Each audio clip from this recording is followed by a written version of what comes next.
Okay, so just going to teach a few principles, starting with the first and most important principle in all of golf.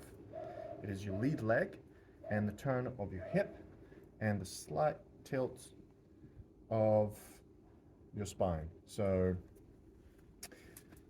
there is at the T12 intersection, which is right in the middle of the back, just at the end of your rib cage, there is an intersection into the middle spine, and it is this point which tilts in the golf swing. Kind of think of it like the elbow of the spine.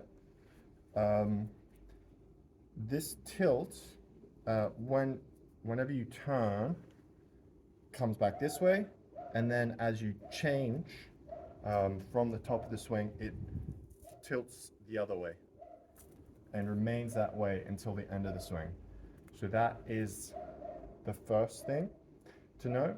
The second thing to know is that you, for all slow swings that aren't full swings, you want to have the weight on the lead foot.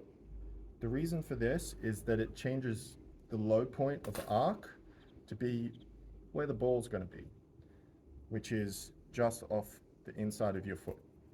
So when learning, I would suggest that when you start, just take your back foot off and either step it behind you and just keep it there for balance. The third thing that you want to know is how to turn the lead side back and through so that the lead hip is driving this turn. If you can do this and just even start warming up like this, just do that, then that is the very start of pretty much every swing, including the full swing, but also it's mostly just the pitching, chipping, and putting swing. Create a structure with your arms, grip onto the club, and then keep your arms sort of stable with your body, so not locked, because if they're locked, you might get this weird turning like this, which isn't what you want. So just keep it moderately structured, because if it's loose, you'll turn like this, and that's no good. So keep it moderately structured so that when you turn back and through, it moves the hands. If you can get it to do that, where the hip is coming back and it's moving through, this is going to give you the start of all the lower speed golf swings. So putting, you just come back and through like that, getting that chest through. And when it comes to chipping, similar thing, similar idea. You're just getting this turn of this hip straight through. And when you're doing pitching, is also very similar. The only thing that you add is a wrist hinge.